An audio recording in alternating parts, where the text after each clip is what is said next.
Good morning all of you students. आज हम आपको पार्ट 2 के माध्यम से पवन दूतिका का अगला पैराग्राफ चलाएंगे, लेकिन इससे पहले आपकी जिंदगी के लिए कुछ मोटिवेशन लाइन देंगे। इसके बाद कक्षा चालू करेंगे, क्योंकि आज समय भी है, संडे है, कोई दिक्कत नहीं है। ठीक है, आपका जो समय लेंगे हम आपको आगे दे देंगे। ठीक, तो देखिए, जैसे कहते हैं पढ़ाई करके यानी लगातार संघर्ष को करके ही अपने जीवन में आगे बढ़ सकते हैं। तो अच्छे कार्य को अंजाम देते हुए हमें जिंदगी को आगे बढ़ाना है। और सबसे बड़ा जिंदगी का शस्त्र जानते हो क्या है? क्या है वो? विद्या, ज्ञान। इससे बड़ा कोई शस्त्र नहीं है जो 24 घंटे आपके साथ रहता है। सब कुछ छूट जाएगा, लेकिन जब तक शरीर रहेगा तब तक वो आपके साथ रहेगा। अब ये श्लोक आएगा सुभाष चतुर्थी, उसमें विद्या धन की महिमा का वर्णन किया गया है। ठीक है, तो आपको पढ़कर, ठीक है, तो इसलिए कहा गया है कि पढ़ कर ही प्यारे बच्चों आगे को तुमको बढ़ना, कि जब तक मिले न मंजिल हर दर्द को है सहना। जीवन में प्यारे बच्चों कुछ काम ऐसा करना कि हर आंख में खुशी हो, हर ओठ गुनगुनाए, कि हर आंख में खुशी हो, हर ओठ गुनगुनाए। तो ऐसे कार्यों को अंजाम देना है कि हर आंख की खुशी में झलके कि हमारा बालक ऐसा कुछ अच्छा कार्य कर दिखाया है। हर ओठों के में, ठीक है, आपका नाम बसा हो, ऐसे कार्य जीवन में करना है। ठीक है, कहते हैं फिक्र मत कर मेरे दोस्त, वो दिन भी आएंगे कि तुम पर हंसने वालों के चेहरे उतर जाएंगे। आप कार्य करते रहिए अच्छा, एक दिन आपका भी वक्त आएगा अच्छा। ठीक, आइए अब चलते हैं। इसके बाद आपका पवन दूत का शीर्षक टाइटल जो है, और इसके बाद लेते हैं पैराग्राफ अगला, सूखी जाती। देखिए अपने उसमें मैचिंग करिए, मिला। चलिए पवन दूतिका से राधा जी क्या कहती हैं आगे। जैसे कि राधा जी पवन दूतिका से लगातार संकेतों के माध्यम से अपनी वियोग की पीड़ा को श्री कृष्ण से बताने के लिए बहुत सारे हिंटों का प्रयोग करती है, संकेत देती है। यानी कह सकते प्रस्तुत पद्यांश में राधा जी संकेतों के माध्यम से अपने दुखों को या वियोग की पीड़ा को, संकेतों के माध्यम से अपनी वियोग की पीड़ा को पवन दूतिका से श्री कृष्ण को बताने के लिए कहती है। यही तो बात है, बताने के लिए कहती है। आइए क्या कह रही है कि सूखी जाती अमलिन लतिका जो धरा में पड़ी हो, धरा में पड़ी हो, तो पाओ के अनिकट उससे को श्याम केला गिराना, श्याम केला गिराना। कहती यदि कोई सूखी हुई क्या लता, लता जानते किसे कहते हैं? लता माने होती है डाल, पेड़ की डाली, कोमल डाली जिसे मोड़ सकते हैं ऐसे। तो सूखी जाती अमलिन लतिका जो धरा में पड़ी हो, धरा में पड़ी हो। तो राधा जी पवन से कहती कि हे पवन दूतिका, यदि किसी वृक्ष की कोई टूटी हुई डाल या शाखा, ठीक है, लेकिन कैसी कंडीशन लगी, मलिन लतिका, मलिन माने मुरझाई हुई, सूखी हुई, यदि किसी वृक्ष की कोई सूखी हुई डाल धरा पे पड़ी हो, धरा पे पड़ी हो, कहां पे पड़ी हो? जमीन में, पृथ्वी पे पड़ी हो। ठीक है, कहां पे पड़ी हो? पृथ्वी, धरा माने होता है पृथ्वी। यदि किसी पेड़ की कोई सूखी हुई डाली पृथ्वी पे, जमीन पे पड़ी हो, तो क्या करना है? तो हे पवन दूतिका, तुम उसी डाली को तो पाओ के अनिकट उससे के श्याम केला गिराना, श्याम केला गिराना। तो तुम उसी सूखी हुई डाली के मेरे प्रीतम अतः श्री कृष्ण के चरणों में ला करके गिरा देना या डाल देना। इससे स्पष्ट हो जाएगा, एक सिद्ध हो जाएगा कि यूं सीधे से अप्रकट करना प्रीति से वंचिता हो। इस प्रकार सीधे से प्रकट कर देना कि आपके प्रेम से वंचित माने होता अलग, कि आपके प्रेम से अलग होकर अर्थात राधा भी, कि मेरा होना अति मलिन ओ सूखते नित्य जाना। इस प्रकार सीधे से प्रकट कर देना है पवन दूतिका किसी वृक्ष की सूखी हुई डाली के समान, अर्थात राधा भी आपके प्रेम से वंचित होके दिनों दिन या प्रतिदिन इसी डाली के समान सूखती जा रही है। ये स्पष्ट कर देना, ये सीधे से प्रकट कर देना, बता देना, किसी सूखी हुई डाली के समान राधा भी दिनों दिन क्या होती जा रही, आपके प्रेम से वंचित होकर के, अलग होकर के सूखती जा रही है। कि कोई पाता, अगली हिंट दे रही है कि कोई पाता अनवल तरु का पीते जो हो रहा हो।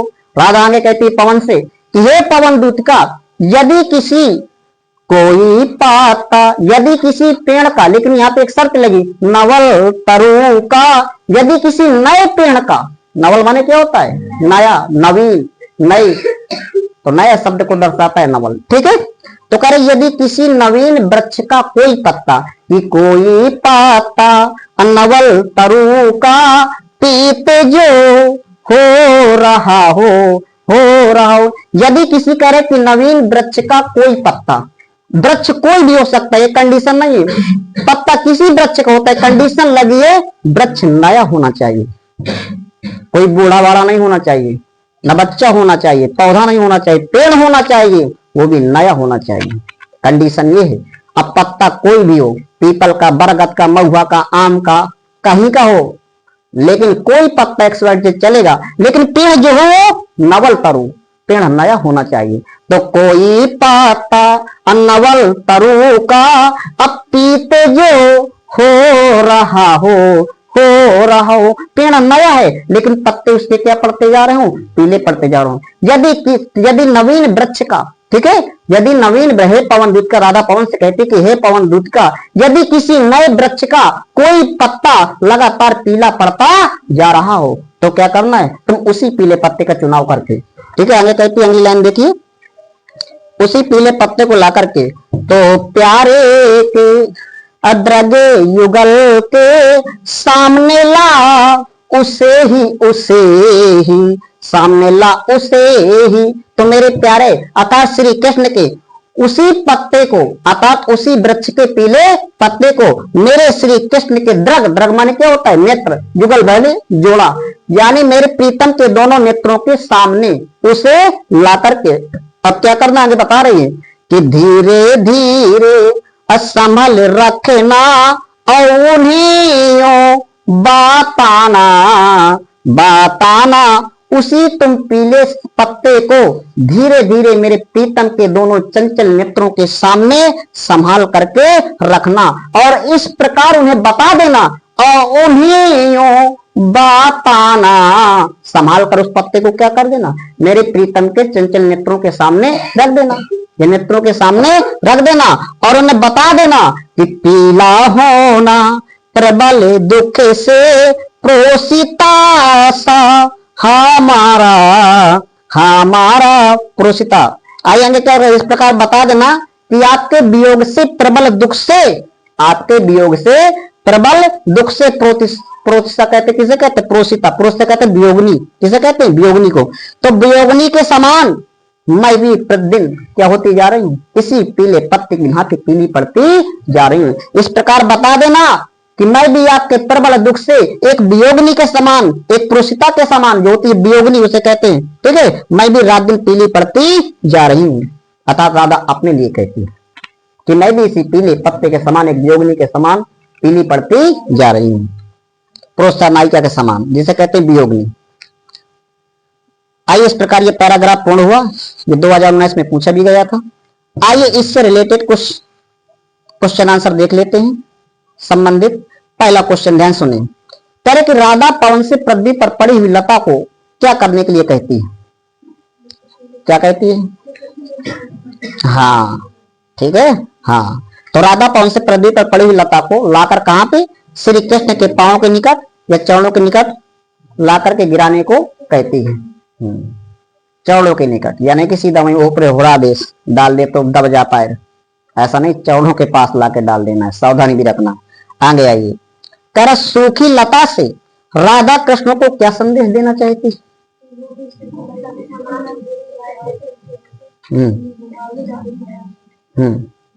यानी कृष्ण के ठीक है, बिछुड़ने के बाद ये वियोग से, ठीक है, उत्पन्न उससे विरह नामक जो दुख होता है, ठीक है, बिछुड़ने से उत्पन्न विरह नामक दुख का वर्णन किया जाए, वही तो होता है वियोग सिंह राग। ठीक है, इस तरह से श्री कृष्ण के वियोग में स्वयं के पीले पड़ने का संदेश देना चाहिए कि पीले पत्ते का सामान मैं भी पीली पड़ती जा रही हूँ। आगे वाला क्वेश्चन है, करे कि अथवा लगा के ये भी कह सकता है कि राधा सूखी और मलिन लटका के माध्यम से पवन दूत के द्वारा क्या संदेश दिलाना चाहती है, यही चीज जिसके पहले आपने आंसर दिया। पीले पत्ते को श्री कृष्ण के सामने लाने से राधा का क्या अभिप्राय? पीले पत्ते को कह रहे श्री कृष्ण के सामने लाना उसके नेत्रों पे, तो इसका अभिप्राय क्या है, इसका तात्पर्य क्या है, ये बताना है आपको।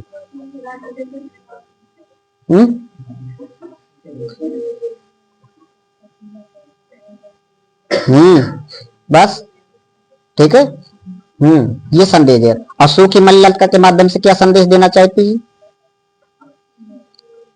कि मैं भी दिन दिन सूखती जा रही हूँ। राधा का जीवन रस भी, यदि उसका जीवन भी लगातार सूखता जा रहा है।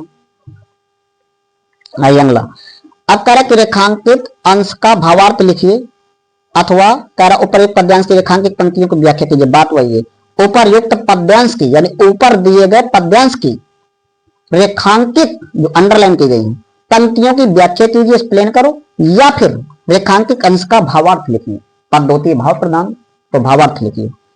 तो बोलिए कोई भी भावार्थ यहां से अंडरलाइन दी गई है कि धीरे धीरे संभल रखना और उन्हें बताना बताना कि पीला होना अप्रबल दुख से प्रोसिता सा हमारा हमारा। तो इन दो लाइन के एक्सप्लेन करिए कोई, यहां से यहां तक इसका भावार्थ दीजिए।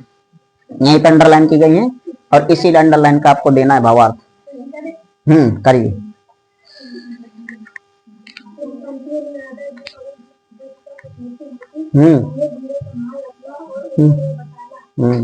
लेकिन रखना किसको है?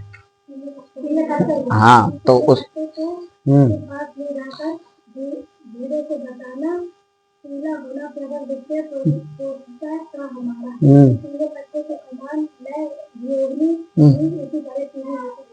प्रबल दुख से, भयंकर दुख से, सही है।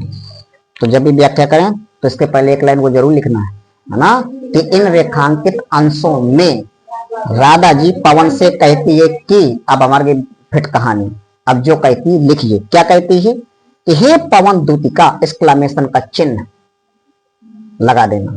ये तो आप पढ़ते हैं ऑप्टेटिव सेंटेंस, एक्सक्लेमेटरी सेंटेंस। हाँ, तो हे पवन दूतिका संबोध एक्सक्लेमेशन का चिन्ह तुरंत। फिर क्या कहे, धीरे धीरे, ठीक है, कहती है ना, तो हे पवन, तो राधा जी पवन दूतिका से कहती है कि हे पवन दूतिका, तुम पेड़ पे लगे उस पीले पत्ते को कि धीरे धीरे धीरे धीरे करके संभल रखना, उसे संभाल करके एकदम आंखें मन ताप देना, ठीक है, धीरे धीरे संभल के रखना और उन्हें बताना बताना, और मेरे प्रीतम श्री कृष्ण को ये बताना, ये जताना इस संकेत के माध्यम से कि पीला होना अप्रबल दुख सा, कर प्रबल दुख से अप्रोसिता सा हमारा हमारा, कि दिनों दिन मैं भी इसी पीले पत्ते की भांति एक वियोगनी की तरह मैं भी रात दिन प्रबल दुख से, यानी वियोग के प्रबल दुख से पीली पड़ती जा रही हूँ। जितना अच्छा कह सके, क्योंकि ये भाव प्रधान है पद, ठीक है, जैसे मंच में जाते जितना अच्छा संबोधन दे सके तो भाव प्रधान है, जितना गहराई से आप देख सके, उसके अंदर तक जाकर के उसके इमोशनल भाव को पढ़ सके, उतने आप अच्छे एक्सप्लेन कर लेंगे। लेकिन अंदर तक जाना पड़ेगा हृदय से, क्योंकि ये भाव प्रधान है, विचार प्रधान नहीं कि इस पर विचार व्यक्त करो, इस पर भाव दीजिए, अपने एक इमोशनल भाव दीजिए, क्योंकि राधा दुखी है, ठीक है, और रस दो है काव्य की आत्मा कहलाती है, तो आत्मा से देखना पड़ेगा आपको, तब वियोग का पता चले क्या, ठीक। तो वही चीज, किसी पीले पत्ते की भांति मैं भी, ठीक है, इसी पीले पत्ते के समान एक वियोगनी स्त्री की तरह मैं भी रात दिन प्रबल दुख से पीली पड़ती जा रही हूं। तो समझ में आई बात। आइए अगला क्या कह रहा है, करे पाठ का शीर्षक, ठीक, lesson of title, title of lesson. तो पाठ का शीर्षक करे टाइटल ऑफ लेसन तथा रचयिता यानी कवि पोएट के नाम का उल्लेख कीजिए। रचने वाले को कहते हैं रचयिता, आदमी का मायना रच, काफी उदाहरण बहुत रचे हैं, तो रचे जो कवि, ठीक है, कविताओं को रचे, उसे बोलते हैं रचयिता। ठीक, तो क्या करा करे, पाठ का शीर्षक दीजिए। तो पवन दूतिका हो गया, बीच में योजक चिन्ह लगा देना, तथा रचयिता के नाम का भी उल्लेख कीजिए। हाँ, जब भी आर्य लिखेंगे तो सिंगल उद्धरण चिन्ह में उसे बंद कर देना, इन्वर्टेड कामा में दोनों तरफ से ऐसे। हाँ, टेस्ट भी लिखना भी ठीक हो तरीका, साथ में पढ़ने के साथ लिखना और पढ़ना, जितना पढ़ना जरूरी है उतना लिखना भी जरूरी है। तीसरा चीज बत्ती उसे जिंदगी में उतारना, और जिसने पढ़ाई को जीवन में उतार लिया वो बंदा सक्सेस। पढ़ करके सिर्फ किताबी मार्कशीट ले लेना अधूरा है, क्योंकि पढ़ाई का मतलब यही होता है कि आपकी जिंदगी में वो चीज हो, सीखो कहीं ना कहीं से। आइए आगे। अब देखिए अगला क्वेश्चन जो आ रहा है, करे कि उपरयुक्त उद्धरणों में व्यक्त रस का नाम लिखकर उसके स्थायी भाव का उल्लेख कीजिए। वियोग श्रृंगार रस, और इसका स्थायी भाव रति। चाहे संयोग श्रृंगार रस का कोई स्थायी भाव पूछे, चाहे वियोग श्रृंगार रस का स्थायी पूछे, चाहे वो श्रृंगार रस का स्थायी भाव पूछे, क्या होता है उसका स्थायी भाव होता है रति, और रति माने होता है प्रेम करना। ठीक, और ये कामदेव की पत्नी का भी नाम था रति। ठीक, हाँ। अगला क्वेश्चन आ रहा है कि प्रोसिता सा में कौन सा अलंकार है? उपमा अलंकार। ठीक है, हाँ, एक वियोगनी के समान, ठीक, वियोगनी औरत के भांति, तो इसमें आपका अलंकार हो जाएगा। हाँ, आगे आइए। करा कि सूखी लता के माध्यम से नायिका अपने श्याम को क्या संदेश देना चाहती? बार बार वही क्वेश्चन किया जा रहा है, सूखी लता के माध्यम से क्या संदेश देना चाहती? मैं भी सूख के बकौड़ा हो गई हूँ ना। चलिए, तो सूखी लता माध्यम से नायिका अपने श्याम को यह संदेश देने की उससे बिछड़ उसकी दशा भी कैसी हो गई? हाँ, सूखी लता के समान। करे कि कवि ने नायिका की शारीरिक स्थिति की तुलना किससे और क्यों की है? कवि जो हमारे हैं, तो कवि ने नायिका की शारीरिक स्थिति की तुलना, ठीक है, किससे की? हाँ, लेकिन इसके, हाँ, लता से, दोनों से की है ना। किससे की है? लता से, हाँ, पत्ते से। तो सूखी हुई लता से और पीले पत्ते से, ठीक है, जिसकी समाप्त हो जाती है, पत्तियों की चमक समाप्त हो जाती है, सूखी लती मुरझा जाती है। ठीक है, हाँ, तो एक कि कवि ने नायिका के शरीर की स्थिति की तुलना किससे की है? सूखी हुई लता और नए पेड़ के पीले पत्ते से। हाँ, दोनों लिख सकते हैं। अगला है प्रस्तुत पद्यांश की अलंकार योजना पर प्रकाश डालिए। अलंकार योजना जानते हैं? प्रस्तुत पद्यांश कह रहा है, 25 में पूछ लिया गया था एचएन में कि प्रस्तुत पद्यांश की अलंकार योजना पर प्रकाश डालिए। तो पहले प्रकार उपमा अलंकार। कौन सा अलंकार दिया गया? हाँ, अलंकार योजना का मतलब इसमें कौन सा अलंकार तैयार किया गया है, कौन सा प्लान बनाया गया है किस अलंकार के लिए। योजना उसी कहते हैं, प्लान बनाना, योजना तैयार करना। तो प्रस्तुत पद्यांश की अलंकार योजना, यहाँ पे जो अलंकार का योजना है उसका प्लान है, उस पर प्रकाश डालना है। तो उपमा अलंकार, प्रोसिता सा आ गया उपमा अलंकार, और जब कुछ ना मिले तो अनुप्रास तो होता ही है। चले अगला, चलिए लास्ट पैराग्राफ है और पवन दूत का आपका एंड हो जाएगा, और अगले कवि आ जाएंगे हमारे मैथिली शरण गुप्त, जिनका लिखा है कैकेयी का अनुताप। आइए समझते हैं इसको। अब अंत में कहती है, जैसे हम किसी को मार्केट भेजें, ठीक है, कोई सामग्री लेने के लिए एक पर्चा तैयार करके, तो उसमें घरेलू वस्तुओं के लिए, दैनिक जीवन की, और उसमें से कुछ एक दो वस्तु ऐसी होती है जो बहुत अनिवार्य होती है। तो हम क्या कहते हैं कि बेटा ये चीज तो लाना ही है, लेकिन जब आपके पास समय ना बचे, चलने के हो जाए और छूटने लगे कोई चीज, ठीक है, तो बेटा ये काम करिए, ये वस्तु जरूर ले लेना, बाकी क्या सब कुछ भूल जाना। कहते हैं ना लास्ट में, ये ना भूलना, एक उसमें अनिवार्य चीज कर देते हैं कि जब समय ना बचे, जल्दी जल्दी करने लगे, तो यार यह जरूर लेके आए, बाकी दो चार चीजें भूल जाए तो हम काम चला लेंगे, लेकिन यह के बिना कार रुक जाएगा।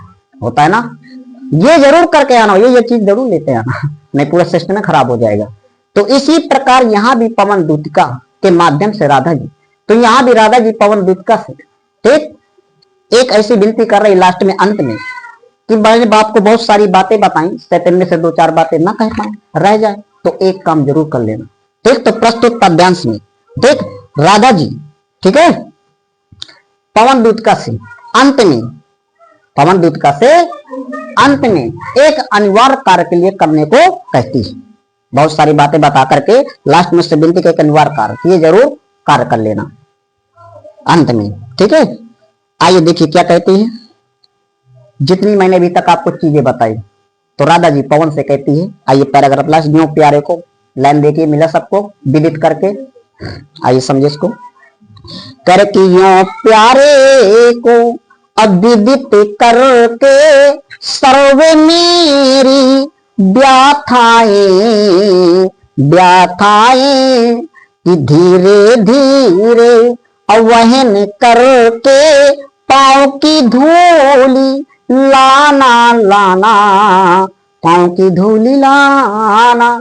राधा जी पवन से कहती कि हे पवन दूत का, इस प्रकार जितनी भी मेरी ये दुख की कहानी है, ये सभी दुख की कहानी मेरे प्रीतम अर्थात मेरे प्राण प्यारे श्री कृष्ण को बता करके कि यो प्यारे को, प्यारे कहते हैं श्री कृष्ण को, क्या कहे, यो प्यारे को अविदित करके असर्व मेरी व्याथाएं व्याथाएं। हे पवन दूत का, करे कि इस प्रकार मेरे प्राण प्यारा श्री कृष्ण को जितनी मेरी ये दुख की कहानी है, सभी व्यथाओं को विदित करके, उनको ज्ञान करा के, उनको जता करके, बता करके, हिंट के माध्यम से, ठीक है। तो राधा जी पवन से कहती है कि हे पवन दूत का, जितनी मेरी दुख की व्यथा है, पीड़ा है, कहानी है, ये सब श्री कृष्ण को ज्ञान करा के कि धीरे धीरे, साथ में एक काम और कर लेना कि धीरे धीरे अवहन करके पाँव की धूली लाना लाना, पाँव की धूली लाना। और धीरे धीरे एक काम साथ में और कर लेना, इस जितनी मेरी दुख की कहानी है, ये सब मेरे प्रीतम श्री कृष्ण को बता करके पवन दूत का धीरे धीरे स्पर्श करके उनकी चरणों को, धूलि को लेकर के मेरे पास जरूर आना कि धीरे धीरे, ठीक है। वहन करके, वहन माने होता है ढो करके यानी लाना, पाँव की धूली लाना लाना, पाँव की धूली लाना। एक काम और कर लेना कि धीरे धीरे करके चरणों को उनको स्पर्श करके उनकी पैरों की धूली लाना, ठीक है, पैरों की धूली जरूर ले आना। अगर थोड़ी सी धूल भी ना ला पाओगी तो फिर तो मेरा जीवन कैसे मैं अपने को बोध बात। तो आगे क्या कहती लाइन राधा जी पवन से कि थोड़ी सी भी अचरण रज जो लाना देगी हमें तो लाना देगी हमें तो। यदि मेरे प्रीतम श्री कृष्ण के चरणों की यदि आप थोड़ी सी धूल भी ना मेरे पास लाकर के आ पाओगी, लाना दोगी हमें तो, ला करके ना दे पाओगी तो फिर कैसे, हाँ कैसे तो व्यतीत चित्त को बोध मैं दे सकूंगी बोध मैं दे सकूंगी। तो फिर मैं कैसे इस व्यतीत चित्त यानी फिर कैसे इस व्यतीत पीड़ित हृदय को मैं बोधबाद अर्थात उसे संतावना दे सकूंगी, अर्थात नहीं दे पाऊंगी। कम से कम थोड़ी सी धूली तो लिया ना। तो हे पवन दूत का, अगर थोड़ी सी चरणों की धूल भी ना लेकर मेरे पास आ सकोगी तो फिर मैं कैसे अपने इस व्यतीत पीड़ित हृदय को संतावना या बोधबाद दे सकूंगी, अर्थात वो भी देने में मैं असमर्थ हो जाऊंगी।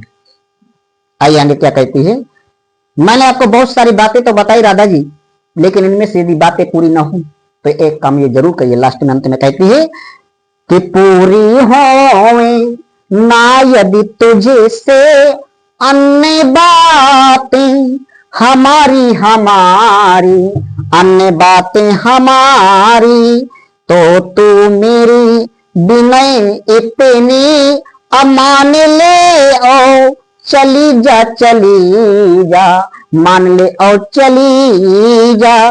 करे कि जो भी मैंने बहुत सारी आपको बातें बताई, यदि ये बातें आपसे पूरी ना हो सके, पूरी ना बता सको श्री कृष्ण को बातें, तो मैंने बहुत सारी आपको बताई, तो पूरी होवे ना यदि तुझे से, यदि ये बातें मेरी पूरी तुझसे ना हो, अन्य बातें हमारी बातें हमारी, यदि अन्य बातें बहुत सारी मैंने जो बातें आपको बताई, यदि ये सभी बातें पूरी ना हो आपसे, दो चार बातें रह जाएं, तो तू मेरी अभिनय इतनी मान ले ओ चली जा मान ले और चली जा। तो मेरी एक छोटी सी विनती, एक रिक्वेस्ट मान ली इतनी सी, और यहाँ से बिना किसी देरी के शीघ्र तुम श्री कृष्ण के पास जाओ, क्योंकि अभी तक वो वहीं पे खड़ी है, लगातार अपनी व्यथा बता रही राधा पवन से, क्योंकि उसे जाने में कितना टाइम लगेगा। तो करके तो मेरी छोटी सी विनय मान ले, इतनी विनय मान ले, और यहाँ से शीघ्र ही बिना किसी देरी के चली जाओ। वो विनय क्या है? आइए अगली लाइन कि छू के प्यारे अकमल पग को प्यार के साथ आजा आजा, प्यार के साथ आजा, कि तू मेरे प्रीतम श्री कृष्ण की कमल रूपी चरणों को बड़े ही प्रेम के साथ स्पर्श करके मेरे पास आजा। इतनी विनती मान ले। तो राधा जी पवन से कहते कि हे पवन दूत का, मैंने आपको बातें तो बहुत सारी बताई, लेकिन इन बातों में भी दो चार बातें आपसे रह जाएं, ये बातें पूरी न हो सके तो मेरी इतनी सी विनय मान ले कि मेरे प्रीतम श्री कृष्ण के कमल रूपी चरणों को स्पर्श करके बड़े प्रेम के साथ मेरे पास आ जा। तो जी जाऊंगी, अगर तो इतना कर लोगी तो जी जाऊंगी हृदय तल में मैं तुझी को लगा के तुझी को लगा के, तो कम से कम मैं आपको ही अपने हृदय से या हृदय तल से, हृदय की गहराइयों से लगा करके कम से कम फिर से जी उठूंगी, अर्थात फिर से मुझ में नए जीवन का संचार हो जाएगा। इस प्रकार आपकी ये पद आपकी एंड हुई। लेकिन आइए पहले इसके क्वेश्चन आंसर देख लेते हैं। अब क्वेश्चन आ रहा है इसमें से कि पद्यांश के पाठ और कवि का नाम लिखिए। पुनः बार बार आ रहा है, लेसन का नाम, नेम ऑफ लेसन, पोएट का नाम पवन दूत का, और कवि का नाम हरिऔध। जो उपयुक्त पद्यांश का संदर्भ लिखिए। कैसे लिखते हैं? हिंदी के काव्य खंड के अब का ये पवन दूत का नामक शीर्षक से लिया गया है। इसके रचयिता जी हैं, हाँ सही है। अगला क्वेश्चन कह रहे कि राधा पवन दूत का से किसकी धूल लाने को कहती है? हाँ, आइए रेखांकित कंस की व्याख्या कीजिए। अंडरलाइन लगा दिया, पूरी होवे ना यदि तुझसे, पूरा यहां तक तुझी को लगा के। कौन करेगा व्याख्या? दिल में तुझे बैठा के कर लूंगे मैं बंद आंखें, पूजा कर, वही कहानी है इसकी, ठीक है। हाँ, कितना करके जरूर आ जाइए, कम से कम हम तुझी को लगा के तो जी लेंगे। करो एक्सप्लेन किया करो, सीखो। इसके बाद तो छूना ही नहीं हिंदी को, तो कम से कम अभी छू लो, देख एक महीने। ये नहीं कोई बोल रहे हैं, बोलो बालक है।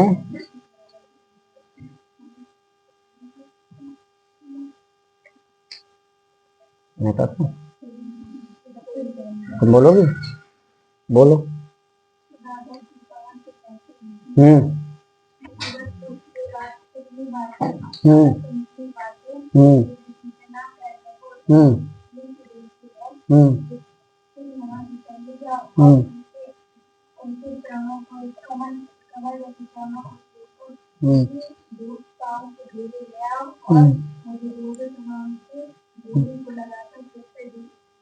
फिर से जी उठेंगे। सही। अंजलि करो तुम भी। सिंपल सा है, लेकिन तेज बोलो थोड़ा, सुनाई दे। कम से कम आपकी आवाज आगे तब तो जा सके। बोलो तेज।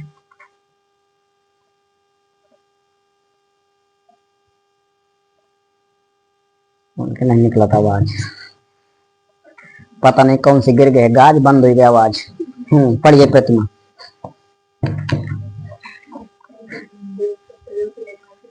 हाँ।